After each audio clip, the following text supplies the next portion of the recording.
అంతర్ప్రపంచం ఛానల్కు స్వాగతం. ఈరోజు టాపిక్ మీకు వైభోగం కావాలా వైరాగ్యం కావాలా? ఎవరు కూడా వైరాగ్యాన్ని ఆశించకూడదు, వైభోగమే కావాలంటారు, వైభోగం అనుభవించాలంటారు. కానీ వైభోగంలో ఉంటూ వైరాగ్యంగా కూడా జీవించాలి. వైరాగ్యంలో పూర్తిగా వైరాగ్యంలో ఉండి ఈ జీవితం వేస్టు, జీవితం వృధా, ఏ రోజైనా ఒకరోజు పోయేవాళ్ళమే, కొద్ది రోజులు ఉండిపోయేకి వచ్చాము, ఇది అనవసరము, వేస్టు, నాకు ఇది అక్కర్లేదు, ఇది అవసరం లేదు అనే భావన ఉండకూడదు. ఇది వైభోగం ఉన్నటువంటి విశ్వం. ఇది వైభోగంతో జీవించే కావలసినటువంటి అన్ని సౌకర్యాలు, సౌలభ్యాలు సకలం ఉన్నాయి.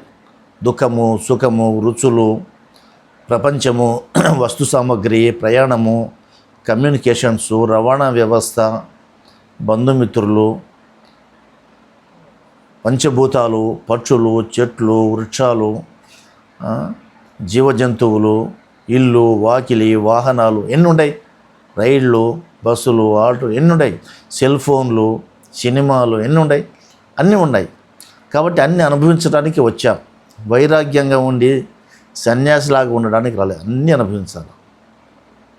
నీకు ఎంత మేరకు సౌలభ్యం ఉందో, ఎంత మేరకు నీకు స్తోమత ఉందో, ఎంత మేరకు అవకాశం ఉందో, ఎంతవరకు నీ ఆపర్చునిటీ అవకాశాలు ఉన్నాయి అంతవరకు అనుభవించు.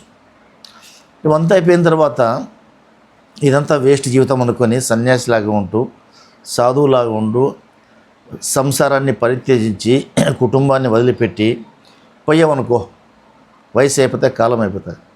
ఆ తర్వాత నువ్వు ఎక్కడ పోతావు? పైన ఉంటావు. పైన ఇవన్నీ ఉండవు, నథింగ్, ఏమి ఉండదు. పైన ఆటోలు ఉండవు, బస్సులు ఉండవు, రైళ్ళు ఉండవు, సెల్ ఫోన్ ఉండదు, ఇన్ని రుచులు ఉండవు, ఇంత కుటుంబం నీకు ఉండదు, నీ సౌకర్యాలు ఉండవు, ఏమి ఉండవు, ఏకాకివి. కాబట్టి ఇన్ని ఉండి నువ్వు ఎందుకు ఉన్న దాంట్లో సౌలభ్యంగా, సౌకర్యంగా ఎందుకు అనుభవించలేకుండా పోతున్నావు? కాబట్టి నీకు ఎంత అవకాశం ఉంటే అంత వైభోగంగా జీవించు. పైన స్వర్గం ఉంది అనుకుంటారు, రంభ, ఊర్వశి, మేనక ఉంటారు, వాళ్ళందరూ నీకోసం వేచి చూస్తుంటారని అనుకుంటావు. అదంతా సంభవం. పైన రంభ లేరు, ఊర్వశి లేరు, మేనక లేరు, తిలోత్తమ ఎవ్వరు లేరు. అంతా ఇక్కడే, ఏమున్నా ఇక్కడే, అన్ని సౌకర్యాలు ఇక్కడే ఉన్నాయి. ఇక్కడే నువ్వు ఉన్నంత కాలంలో ఉన్న దాంట్లో సర్దుబాటు చేసుకొని హ్యాపీగా అనుభవించి జీవితం. ఒకవేళ రంభ, ఊర్వశి పైన ఉంటే కూడా వాళ్ళకి ఎన్ని లక్షల కోట్ల మంది క్యూలో ఉన్నారో వాళ్ళ కొరకు నువ్వు ఊహించలేవు. ఆ క్యూలో నీకు ఎప్పుడు ఆ పైన దొరుకుతుంది? కాబట్టి అది వేస్ట్. అక్కడికి దాన్ని ఎక్స్పెక్ట్ చేయదు. స్వర్గమున్నా నరకమున్నా ఇక్కడే. అది నరకం ప్లేస్లో ఇదే స్వర్గం. ఉన్న దాంట్లోనే స్వర్గం, ఉన్న దాంట్లోనే హ్యాపీనెస్, ఉన్న దాంట్లో అనుభవించు, ఎంజాయ్ చేయి, కాలం నడుచుకుంటూ పో. నువ్వు ఆ టేస్ట్, జీవితం యొక్క టేస్ట్ చూడి, జీవితం యొక్క రుచి చూడకుండా పోతే వేస్ట్. కాబట్టి ప్రతి క్షణము జీవించాలా. ఒక్కరోజుగా ప్రతి క్షణం జీవించడానికే ఉన్నావు. నువ్వు ప్రతి క్షణం జీవించు, నీ జీవితం అద్భుతంగా ఉంటుంది.